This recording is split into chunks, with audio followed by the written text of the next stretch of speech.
Oggi intendiamo ricordare, a 164 anni dalla nascita, Paul Gauguin. Egli nacque a Parigi proprio il 7 giugno del 1848 e morirà l'8 maggio del 1903.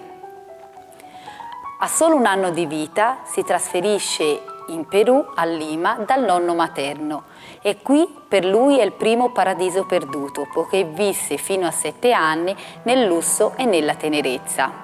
Nel 1855 Gauguin si trasferisce a Orléans e a 17 anni si imbarca come marinaio semplice dal porto di Le Havre. 2 anni dopo, quando si trova nelle Indie, apprenderà la notizia della morte della madre, la quale però lo affida a un grande e ricco fotografo collezionista d'arte. Nel 1873 Gauguin sposa la giovane danese Mette, dalla quale avrà ben 5 figli. Vive un periodo di grande agiatezza e diventerà uno dei più grandi acquirenti dei quadri impressionisti, tanto che nel 1879 parteciperà anche alla 4ª mostra del gruppo. Nel 1883, in seguito a un crollo finanziario della borsa, Gauguin conosce la miseria, che arriva in concomitanza anche dalla separazione della moglie, la quale se ne torna a Copenaghen con i figli.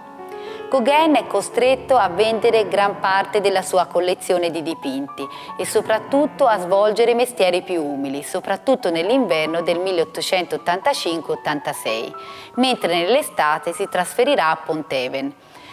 Sarà nel 1887 che lui non riuscirà a rinunciare al fascino dei tropici e con l'amico Charles Laval si trasferirà a Panama e poi alla Martinica. Il suo stile sta prendendo consistenza.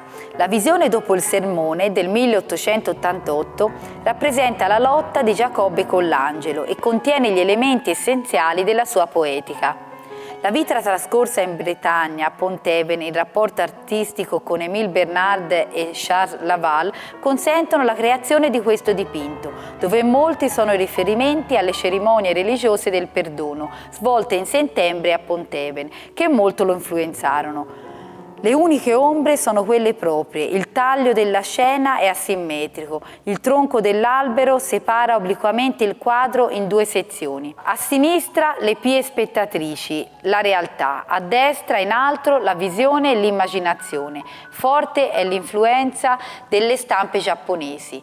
Giacobbe e l'angelo sembrano infatti lottatori di sumo. Lo spazio è a 2 dimensioni e sostituisce quello tridimensionale ereditato dal Rinascimento. Tutti i quadri di Gauguin dovranno essere letti a partire del rifiuto della prospettiva, la quale genera dipinti a carattere irrazionale e spirituale. Infatti Gauguin non tarderà ad essere considerato il pittore simbolista per eccellenza e considerato tra l'altro da Paul Séruzet come il portavoce dei Nabi, il profeta che costruisce sulla tela attraverso il colore steso uniformemente. Nel 1888 si recherà ad Arles e per 2 mesi vivrà in compagnia di Van Gogh. Qui emergerà la grande differenza tra i due, sia di carattere e di temperamenti, sia di stile. Mentre per Van Gogh abbiamo un realismo allucinato, per Gauguin abbiamo pitture che si costruiscono attraverso metafore plastiche. Successivamente, con i proventi ricavati da una vendita all'asta dei suoi dipinti, Gauguin acquista un biglietto di solo andata per Tahiti. È l'8 giugno del 1891.